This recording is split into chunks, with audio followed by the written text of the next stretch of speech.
Tell me you never loved me, Adrian, and I will walk out of this church before anyone sees me break.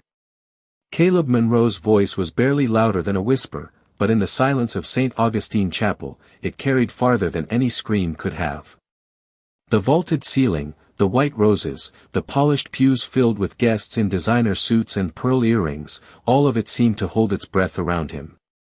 He stood at the altar in a soft ivory wedding suit tailored too carefully around his waist, one hand pressed flat against the front of his jacket as if he could hide the truth beneath layers of silk and willpower. Across from him, Adrian Whitmore looked untouchable, every inch the alpha heir his family had raised him to be, tall, composed, handsome in a black tuxedo that made him seem carved from winter stone. Only his eyes betrayed him. They were not cold enough to be empty. They were burning with something Caleb could not name, something wounded and furious and afraid. The minister had stopped speaking minutes ago. The ring-bearer, a little cousin in shiny dress shoes, stood frozen near the first pew with the velvet box still open in his hands. Somewhere behind Caleb, his adoptive mother made a small, embarrassed sound, the kind people made when a glass cracked at a dinner party and everyone pretended not to hear it.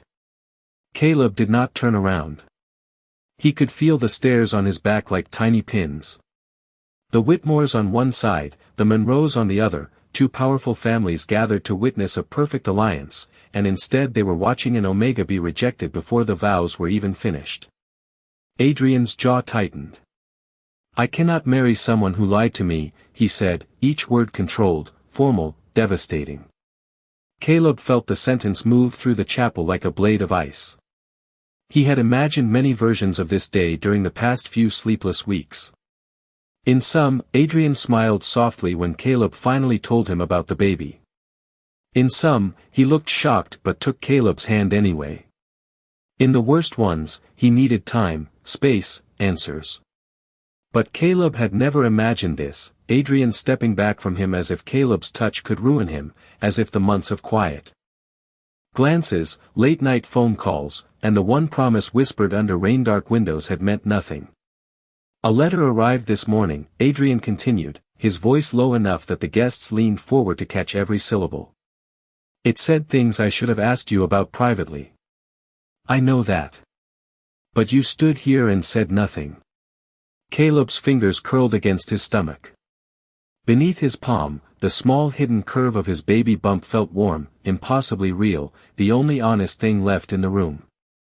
He had planned to tell Adrian tonight, after the reception, away from cameras and family politics and the suffocating expectations of the Whitmore name. He had wanted the truth to belong to them first. Now it belonged to everyone. You believed the letter before you believed me, Caleb said. His throat hurt, but his voice did not shake. That surprised him. It seemed to surprise Adrian too. For a moment, the Alpha's perfect mask fractured, and Caleb saw the man from a month ago, the man who had sat beside him on the steps of the Whitmore estate at 2 a.m., sleeves rolled up, hair damp from the rain, admitting that he was tired of being treated like a family weapon instead of a person. That man had looked at Caleb like he was safe. This man looked like safety had become a lie. A murmur spread through the pews. Evelyn Whitmore, Adrian's mother, sat in the front row with her gloved hands folded neatly over her purse, her pale face arranged into sorrow so polished it looked expensive. Caleb caught her watching him, not with pity, but with calculation. Then he understood something terrible. This moment was not an accident. Someone had wanted him standing here, humiliated, cornered, forced to defend himself in front of people who had already chosen what to believe. Adrian reached for the platinum wedding band resting on the open Bible between them. For one breath, Caleb thought he might put it on. Instead, Adrian picked it up, stared at it, and lowered his hand. The ring slipped from his fingers and struck the marble floor with a clean, bright sound that echoed through the chapel. Caleb flinched. Not because it was loud, but because it sounded final. Around him, the world narrowed to white flowers, black tuxedo, silver ring, and the steady, living pressure beneath his hand. He bent down slowly to pick it up, refusing to let anyone else collect the symbol of his rejection from the floor. His jacket pulled tight across his middle. A button strained, then came loose with a faint snap. The fabric shifted. The small curve he had hidden all morning became visible beneath the chapel lights. The whispers died instantly. Caleb froze with the ring in his hand. Adrian's face changed first. The anger drained away, leaving shock so raw it made him look younger, almost breakable. His gaze dropped to Caleb's stomach, and the alpha stillness around him shattered. "Caleb," he breathed, no longer sounding like an heir, no longer sounding like a judge, only like a man realizing too late that the truth had been standing in front of him the whole time. Before Caleb ever stood beneath the chapel lights with a ring in his trembling hand, he had spent most of his life learning how to be grateful for things that hurt. The Monroe family had taken him in when he was 12, after his birth parents died in a highway accident outside Denver, and every adult around him had called it a blessing. A beautiful house in Boston. Private school. Clean clothes. A name that opened doors.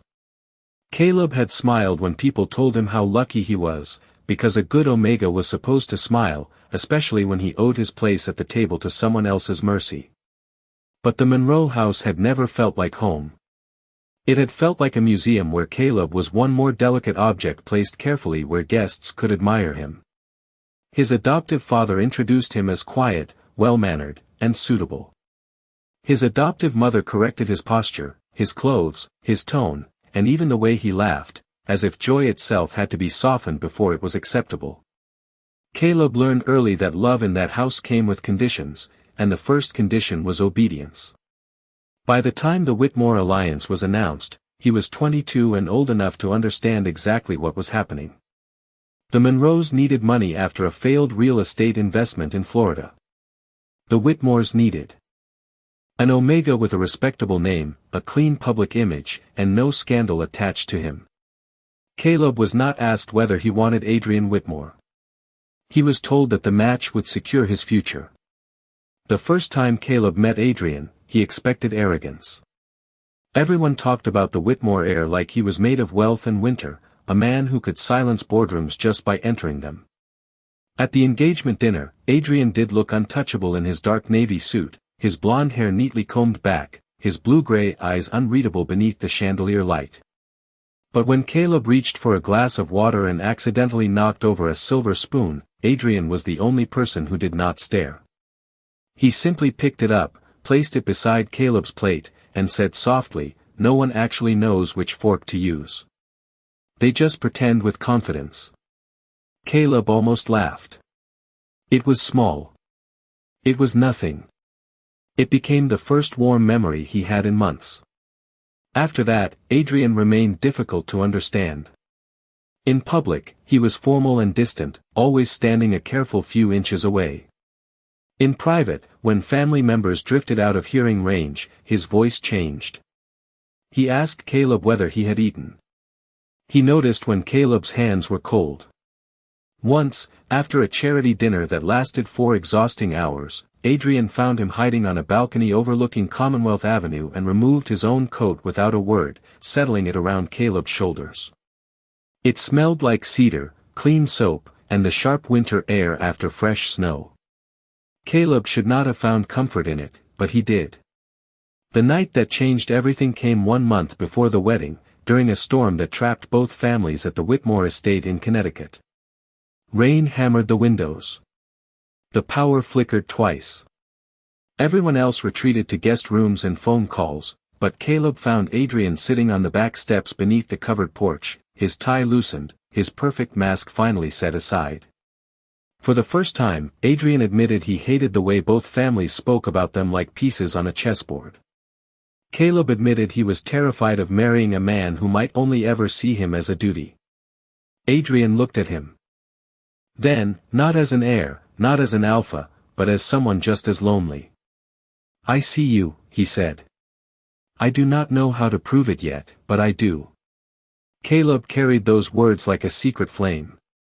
3 weeks later, in a small clinic 15 miles from the Monroe house, a nurse smiled gently and told him he was pregnant. Caleb sat in his parked car afterward for nearly an hour, both hands resting over his stomach, crying without making a sound. He was frightened, yes, but beneath the fear was something bright and impossible. For the first time in his life, someone belonged to him without condition. Someone tiny and real and innocent was growing beneath his heart. He wanted to tell Adrian immediately. He typed the message 5 times and deleted it 5 times. The wedding was close. The families were watching. Evelyn Whitmore had already made comments about timing, image, and acceptable announcements. So Caleb made one fragile decision. He would tell Adrian after the vows, when they were finally alone, when the truth could be a beginning instead of a weapon. He never imagined that someone else had already turned it into one. By the morning of the wedding, Caleb had convinced himself that silence could still be kindness. He woke before sunrise in the bridal suite of the Whitmore-owned hotel near Beacon Hill, the city outside his window washed in pale January light, the streets glittering with old snow pushed against the curbs. For a few quiet seconds, before the stylists arrived and before his phone began trembling with messages from relatives who had never cared about him until his marriage became useful, Caleb lay still with both hands over his stomach and listened to his own breathing. The baby was too small to move in any way he could feel, yet Caleb imagined a tiny heartbeat answering him from somewhere deep and secret. Today, he whispered, the word fogging the cold glass when he stood near the window. Today, we tell him. It should have felt like hope. Instead, the room seemed to hold a warning he could not name. By 8 o'clock, the suite was full of people. His adoptive mother, Diane Monroe, circled him like a nervous curator inspecting a priceless painting before an auction. She adjusted his collar, smoothed his sleeves, and reminded him not to look too emotional in photographs. His adoptive father stood by the coffee table reading emails on his phone, already speaking about merger announcements and press releases as if the wedding vows were simply another line in a contract. Caleb let them talk. He had learned that arguing with the Monroes only gave them more words to use against him later. His wedding suit hung on the closet door, ivory and soft gold, tailored with subtle extra room at the waist after Caleb had quietly told the seamstress he had been feeling bloated from stress. The lie had tasted bitter, but it had kept the secret safe. At 10:15, while a makeup artist brushed powder across his cheeks, the door opened without a knock. Evelyn Whitmore stepped inside wearing a silver dress and an expression so gentle it felt rehearsed. The room changed around her. Diane straightened. The stylist grew silent. Even Caleb's father looked up from his phone. Evelyn had that effect on people. She did not need to raise her voice. She entered, and everyone remembered the Whitmore name carried more weight than affection ever could. "May I have a moment with Caleb?" she asked. It was phrased as a request, but no one treated it like one. Within seconds, the room emptied, leaving Caleb seated before the mirror while Evelyn stood behind him, her reflection perfectly composed above his shoulder. For a while, she only looked at him. Caleb saw the faintest movement of her eyes, a brief glance toward his middle, so quick someone else might have missed it. His pulse tightened. "You look lovely," Evelyn said at last. Soft. Innocent. Exactly what the public expects. Caleb kept his hands folded in his lap. "Thank you." Evelyn smiled, but there was no warmth in it. Adrian carries a difficult legacy. He needs someone beside him who understands restraint. Timing. Sacrifice. The word sacrifice landed too carefully. Caleb felt the room grow smaller. "I understand more than you think." "Do you?" Evelyn stepped closer, resting one gloved hand on the back of his chair. "Then understand this. My son cannot afford surprises. Not today. Not ever." Caleb met her gaze in the mirror. For one dangerous second, he wondered how much she knew. He had told no one except the nurse at the clinic, and the clinic had promised privacy. Still, Evelyn Whitmore had spent her life making locked doors open. Before Caleb could answer, a knock sounded, and a junior assistant entered with a sealed envelope on a silver tray. Evelyn took it before Caleb could see the name written across the front. Her face did not change, but something in her eyes sharpened. For Adrian, the assistant said nervously. It was marked urgent. Evelyn held the envelope like it was fragile, then turned back to Caleb with a softness that made his skin go cold. Then we must not keep the groom waiting. 2 floors above, in a private room overlooking the chapel courtyard, Adrian Whitmore stood alone when the envelope reached him. He opened it expecting some final legal document, some family instruction, some cold reminder of duty. Instead, he found a single page filled with accusations written in a stranger's hand and one blurred clinic image copied without permission. By the time Caleb entered the chapel an hour later, Adrian had already read the lie enough times for grief to harden into certainty, and the man waiting at the altar was no longer the one Caleb had planned to trust. The silence after Adrian said Caleb's name was more frightening than the whispers had been. Caleb remained crouched near the altar with the fallen ring closed inside his palm, his jacket pulled tight across the small curve he could no longer hide. The chapel lights were suddenly too bright, the marble beneath his shoes too cold, the faces in the pews too sharp and hungry. 100 people had watched Adrian reject him, but now they were watching Caleb's body tell the truth before Caleb had chosen to speak it. He rose slowly, one hand still covering his stomach, not because he was ashamed, but because the instinct to protect had become stronger than the instinct to explain. Adrian took one step forward. Caleb took one step back. The movement was small, barely more than the width of a church tile, but everyone saw it. Adrian saw it most of all. Pain crossed his face. Quick and unguarded, before he forced himself still. How long? He asked, and this time his voice was not cold. It was rough, almost unfamiliar, as if the words had scraped their way out of him. Caleb looked at the man who had been about to become his husband and wondered how a heart could break twice in the same minute. Long enough that I came here believing you deserved to hear it from me. Adrian's eyes dropped again to Caleb's stomach, then lifted to his face. Is it mine? The question struck the room like a second ring falling. Several guests gasped. Diane Monroe whispered Caleb's name in warning from the front row, as if even now his job was to manage the embarrassment of others. Caleb did not look at her. He did not look at anyone except Adrian. For one breath, he wanted to say yes. He wanted to hand Adrian the answer like proof, like a plea, like a last fragile bridge between them. But then he remembered the envelope, the accusation in Adrian's eyes, the way Adrian had chosen to turn a private wound into a public judgment. Caleb's fingers tightened over the ring until the edge pressed into his skin. You lost the right to ask me that in front of them. Adrian flinched. It was subtle, but Caleb saw it. The alpha who could face board members, reporters, and political donors without blinking had just been undone by one quiet sentence from the Omega he had humiliated. Evelyn Whitmore rose gracefully from her seat, every movement measured. This is clearly a very emotional situation, she said, her voice soft enough to sound kind and polished enough to be dangerous. Perhaps Caleb should rest somewhere private while the families discuss the appropriate next steps. Appropriate. The word turned Caleb's stomach. Appropriate was what the Monroes had called selling his future for their debts. Appropriate was what the Whitmores had called a marriage built from contracts and camera angles. Appropriate was the leash people used when they wanted cruelty to sound civilized. Caleb straightened his shoulders. No, Evelyn's smile did not move, but something behind it hardened. Excuse me. No, Caleb repeated, louder this time. The chapel seemed to lean toward him.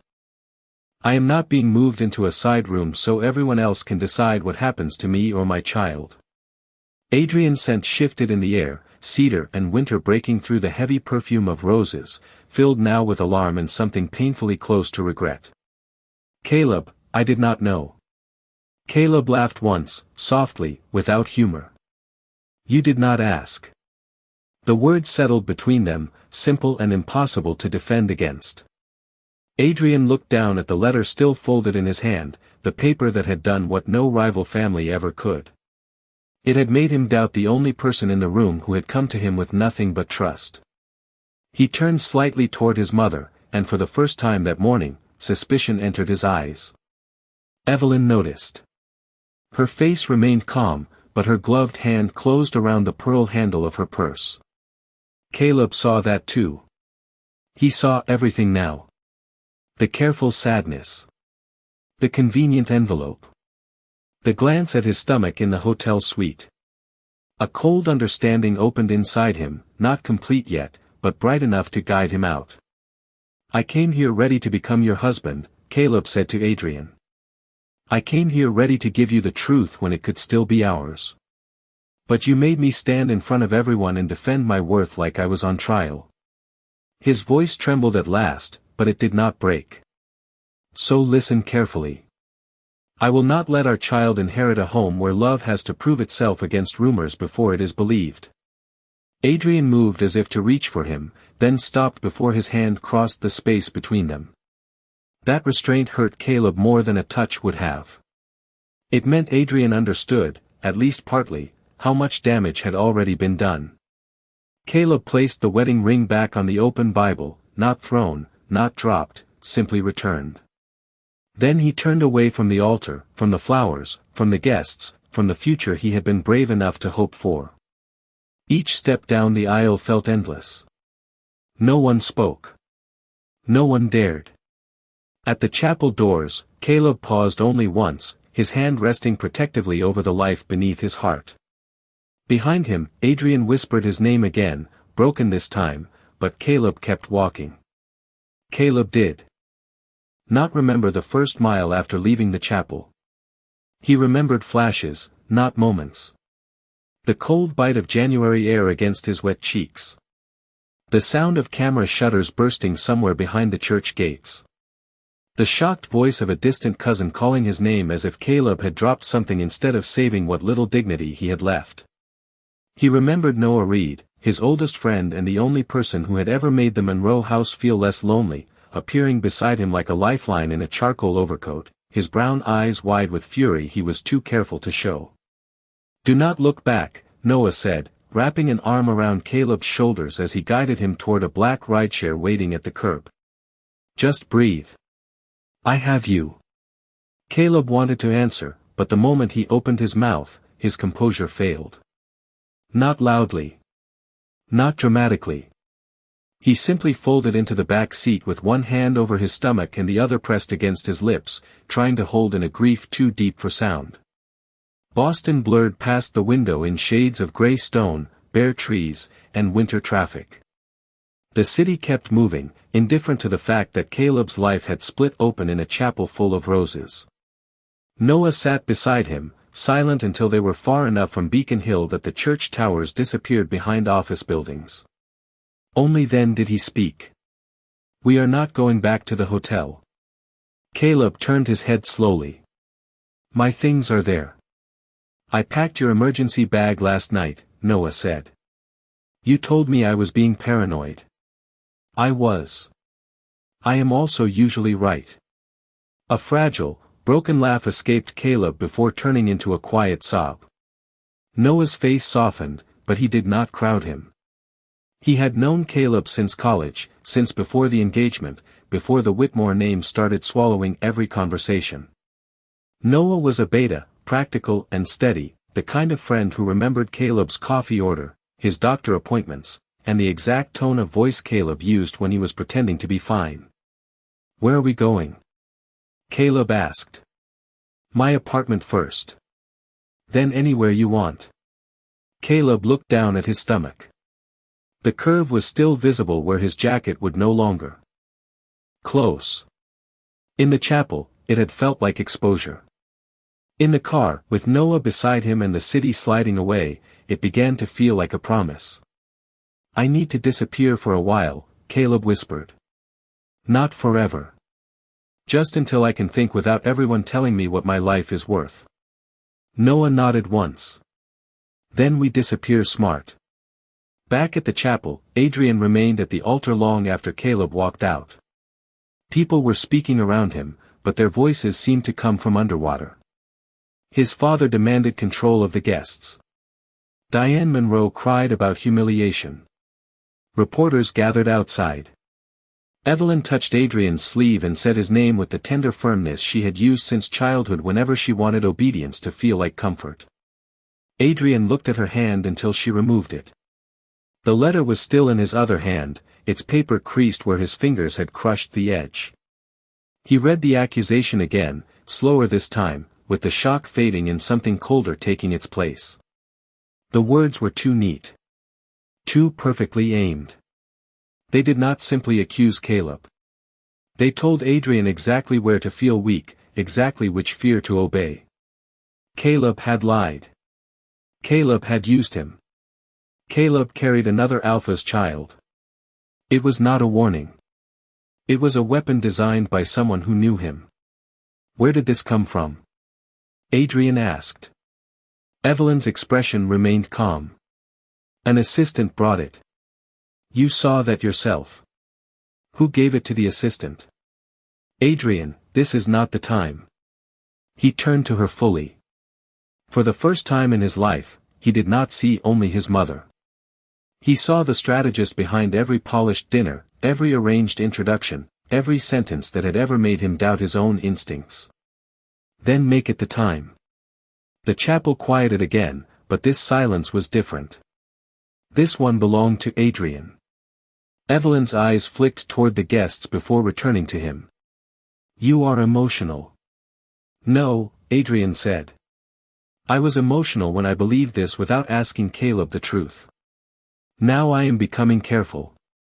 He looked toward the doors Caleb had walked through, and the absence there felt larger than the entire church. Adrian had spent his life being trained to identify threats in boardrooms, contracts, and family alliances. He had never imagined the most dangerous lie would arrive in an envelope on his wedding morning, dressed as concern. By sunset, he had ordered the hotel security footage preserved, requested the clinic's legal contact information, and sent every guest home without a reception. But Caleb was already gone, and for the first time, Adrian understood that finding him would not be the same as earning the right to stand beside him. Caleb spent the first night after the wedding in Noah's one-bedroom apartment in Cambridge, wrapped in an oversized gray sweatshirt while snow tapped softly against the windows. The place was small, warm, and cluttered in the way real homes were cluttered, with books stacked near the couch, mismatched mugs in the sink, and a navy blanket that smelled faintly of lavender detergent. It was nothing like the Monroe house or the Whitmore estate.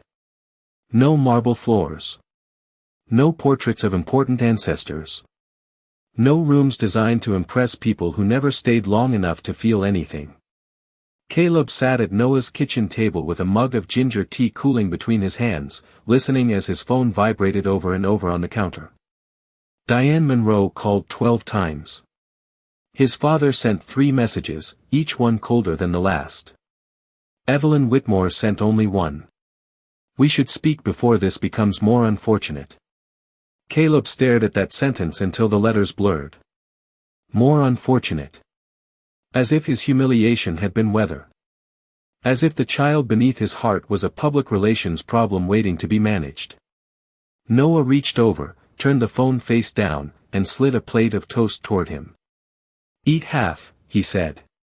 You can hate everyone after breakfast. Caleb wanted to refuse, but the baby made his body honest in ways pride could not control.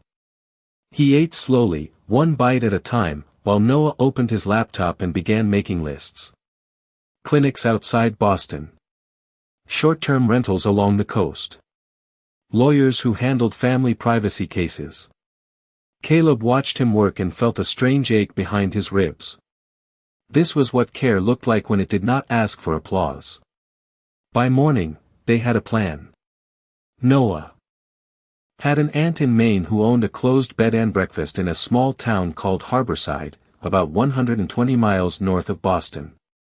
It sat near the water, empty for the winter, quiet enough that no Whitmore photographer or Monroe acquaintance would find him unless they already knew where to look. Caleb packed what mattered into 2 bags, comfortable clothes, prenatal vitamins, clinic paperwork, a framed photo from college where he and Noah were laughing with snow in their hair, and the tiny pair of white baby socks he had bought the day after the test because he had needed something small and hopeful to hold. They left before noon in Noah's old Subaru, the city shrinking behind them as the highway opened into gray sky and pine trees. Caleb slept for part of the drive, one hand resting protectively over his stomach, waking only when the scent of salt air slipped through the vents. Harborside was quiet when they arrived, a postcard town of clapboard houses, shuttered ice cream shops, and boats rocking gently in the marina. The bed and breakfast stood at the end of a narrow street, pale blue with white trim, facing the Atlantic like it had been waiting patiently for someone with a broken heart. Caleb stepped out of the car and inhaled. The air was sharp, clean, and cold enough to sting, but for the first time since the chapel, he could breathe all the way in. That evening, while Caleb sat upstairs in a room with faded floral curtains and a quilt folded at the foot of the bed, Adrian was in Boston watching security footage for the 17th time. The hotel camera showed the assistant carrying the envelope, just as Evelyn had said. Another camera showed the same assistant receiving it near a service hallway from a woman in a dark coat. The woman kept her face turned away, but Adrian recognized the pearl clasp on her purse before the investigator paused the screen. He had seen that purse beside his mother's chair at breakfast, at charity galas, in the front row of the chapel. Still, recognition was not proof, and Adrian had been raised in a family where proof was the only language anyone respected. So he kept digging. The clinic denied sending any records and confirmed that no authorized release had been filed by Caleb Monroe. The blurred image in the letter had been copied from an internal scheduling system, accessed the day before the wedding by a temporary administrator whose employment records led to a consulting firm owned by one of Evelyn's oldest friends. By midnight, the lie had a shape. By 2 a.m, it had a name. Adrian stood in his office overlooking the dark Charles River, the forged letter on his desk and the wedding ring beside it. He had wanted betrayal to be simple because anger was easier than fear. But the truth was crueler. Caleb had not walked into the chapel with a secret meant to trap him. Caleb had walked in carrying Adrian's child and one last fragile piece of trust. Adrian had been handed a lie, and instead of protecting the person who needed him most, he had made the lie louder. When Evelyn entered his office the next morning without knocking, Adrian did not rise. He only turned the paused security image toward her and watched the first crack appear in her perfect face. For the first time in his life, Adrian Whitmore did not let his mother finish a sentence. Evelyn stood across from his desk in a cream wool coat, her pearl earrings catching the pale morning light, her expression arranged into the same composed disappointment she had used to control rooms for decades. "Adrian, whatever you think you have found, you must understand the larger picture," she began, but Adrian raised one hand, and the quiet command in the gesture stopped her cold. "The larger picture is on the screen," he said. His voice was calm, which made it worse. Anger would have given Evelyn something to redirect. Calm gave her nothing. The paused security footage showed a woman in a dark coat handing an envelope to the assistant near the hotel service hallway. The image was grainy, but the pearl clasp on the purse was unmistakable, and the consulting firm tied to the clinic breach had already confirmed a payment from one of Evelyn's private accounts. Evelyn looked at the screen, then back at him. "I protected you." Adrian almost laughed, but there was no humor left in him. "You humiliated Caleb in front of 2 families and a chapel full of guests.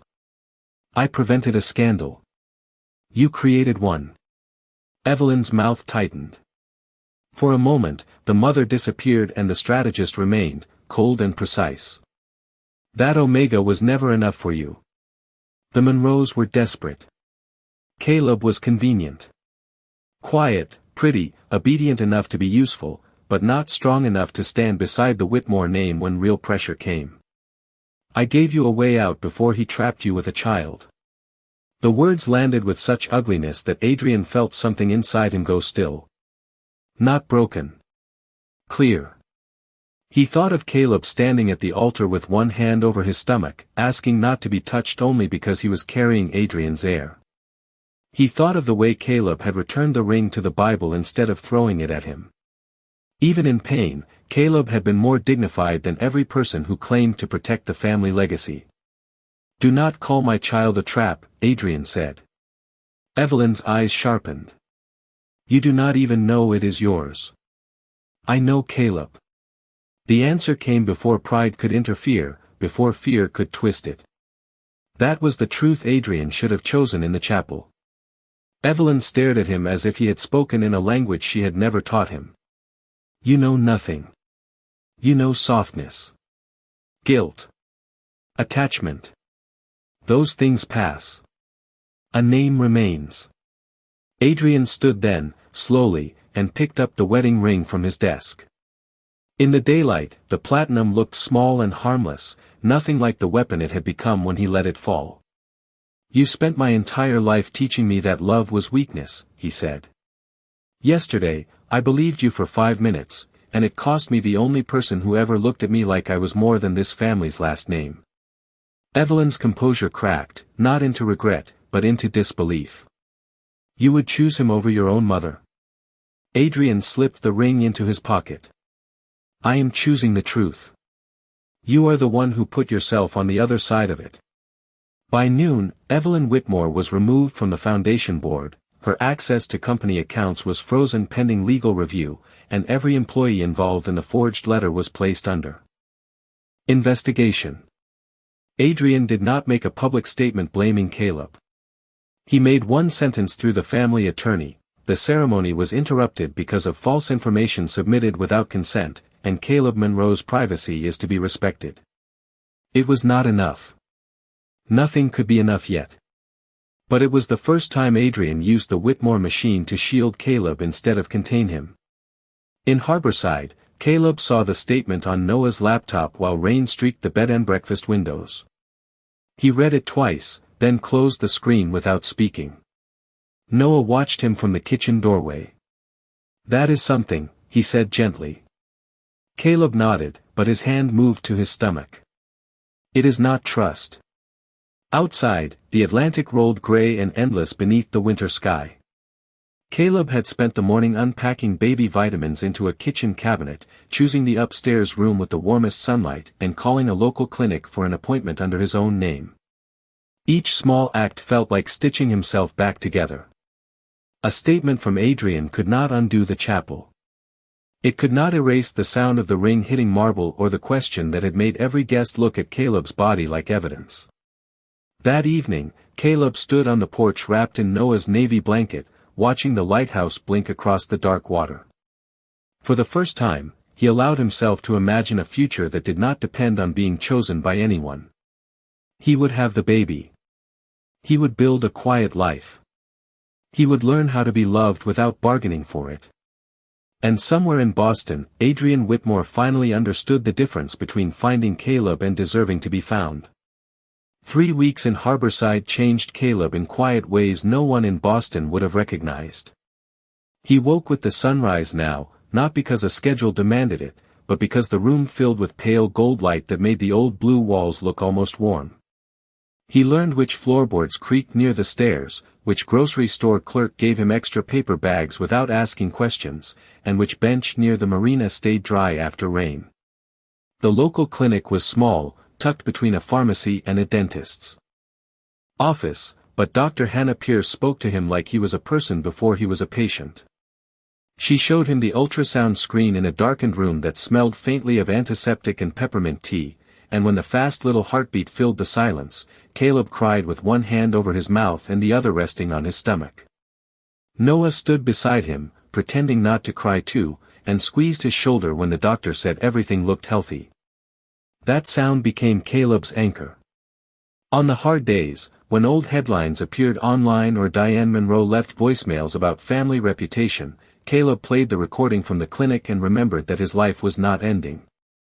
It was beginning differently. Meanwhile, Adrian did not come to Harborside. That was the first thing Caleb noticed. No car at the end of the street. No sudden knock. No alpha presence filling the doorway with apologies that asked to be accepted too quickly. Instead, envelopes arrived through lawyers, each one practical and careful. Confirmation that Caleb's medical privacy breach was being pursued legally. A written apology from the Whitmore Company for unauthorized access tied to a contracted administrator. Documentation showing that Evelyn had resigned from every public position connected to the family. And finally, a packet Caleb stared at for a long time before opening, a trust account established for the baby, under Caleb's control until the child turned 18, with no conditions attached and no requirement that Caleb contact Adrian. Noah read the documents twice at the kitchen table, his eyebrows lifting. He made sure he cannot use it to pull you back. Caleb looked toward the window, where sea fog pressed against the glass. That does not mean I am ready to let him in. No, Noah said gently. It means he may finally understand what a door is. The first direct letter came on a Friday afternoon, handwritten on plain cream paper, not Whitmore stationery. Caleb almost sent it back unopened. Instead, he carried it to the porch and sat wrapped in his navy blanket while gulls circled above the harbor. Adrian's handwriting was neat but uneven in places, as if he had stopped. Often. He did not ask where Caleb was, though clearly he knew the general area. He did not ask for forgiveness. He wrote about the chapel without defending himself. He wrote that he had believed a lie because the lie touched the weakest part of him, the fear that he could only be wanted for his name. He wrote that none of that excused what he had done. Then, near the end, he wrote the sentence Caleb read until the paper blurred. I will not claim a place in your life by being the father. I will earn whatever place you decide is safe for our child to see. Caleb folded the letter carefully and held it against his chest. He hated that part of him softened. He hated that another part of him had been waiting for words that did not push, corner, or demand. That night, during a spring storm that rattled the windows and sent cold rain against the roof, Caleb dreamed of the chapel again. But this time, when the ring hit the floor, he did not bend to pick it up. He walked past it, opened the doors himself, and stepped into sunlight. He woke before dawn with tears on his face and the baby fluttering for the first time beneath his hand, a tiny movement like a secret knock from the inside. Caleb laughed through his tears, startled and breathless. Hi, he whispered in the dim room. I am here. The next morning, he took out a sheet of paper and wrote back to Adrian. Not much. Not forgiveness. Not an invitation. Just one line, honest enough to be terrifying. If you come, come as someone who understands that love cannot arrive with conditions. He mailed it before he could change his mind, then stood outside the post office in the sharp coastal air, one hand over the small life moving inside him, knowing that whatever happened next, the choice was finally his. Adrian arrived in Harborside on a clear Saturday morning with no security team, no driver, and no suitcase big enough to suggest he planned to stay. Caleb saw him from the upstairs window before the doorbell rang. He stood at the front gate in a dark wool coat, his blonde hair stirred by the ocean wind, holding only a small folder and a paper bag from the bakery on Main Street. For a moment, Caleb was back in the chapel, watching the distance between them become a wound. Then the baby moved beneath his hand, gentle but certain, and the present returned. Noah opened the door first, blocking the entrance with the protective calm of someone who had already decided he could be polite and impossible to move at the same time. Adrian did not try to step around him. He did not ask for Caleb as if Caleb were something he had misplaced. He simply said, I am here because he allowed me to come. That was the first thing Caleb heard from the hallway, and it mattered more than he wanted it to. They spoke on the porch, with Noah inside and the Atlantic shining beyond the railing. Adrian placed the folder on the small wooden table between them. Inside were signed documents separating Caleb from every Monroe financial obligation, proof that the clinic case had been settled in Caleb's favor, and a letter confirming that Evelyn Whitmore had no legal or family authority over any child connected to Adrian.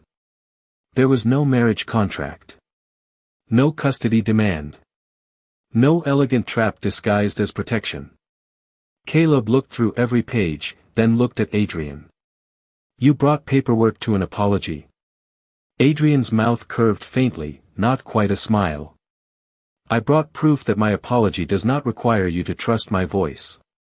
The answer settled somewhere deep in Caleb's chest. For weeks, he had imagined Adrian arriving with desperate promises, with tears, with the kind of dramatic regret that asked the injured person to comfort the one who caused the pain. But Adrian only sat across from him with his hands folded, his eyes tired and steady, and waited. "I hated you for a while," Caleb admitted. Adrian nodded. "You had the right. I still hear the ring hit the floor sometimes." Adrian looked down. "So do I." The wind moved between them, carrying salt and the distant cry of gulls. Caleb touched his stomach, and Adrian's eyes followed the motion with such careful longing that Caleb almost looked away. "The baby moved for the first time last week," Caleb said. Adrian went completely still. "Are they healthy?" "Yes." His voice softened despite himself. "Strong heartbeat. Stubborn timing." A breath left Adrian, shaky and quiet. He did not reach for Caleb. He did not ask to feel. He only closed his eyes for 1 second, as if gratitude had become too large to hold in public. That restraint was the moment Caleb believed change might be real. Not complete. Not finished. Real. Spring turned slowly into summer. Adrian did not move into the bed and breakfast. He rented a small cottage 2 streets away and learned the town in humble pieces, which grocery carried Caleb's favorite crackers, which roads iced over after rain, which clinic days required extra ginger tea. He attended appointments only when Caleb invited him. He sat in waiting rooms without complaint. He read parenting books with notes in the margins. Some days Caleb let him walk beside him along the marina. Some days Caleb needed distance, and Adrian gave it without making his pain into Caleb's burden. Trust did not return like lightning. It returned like dawn, almost unnoticed until the room was no longer dark.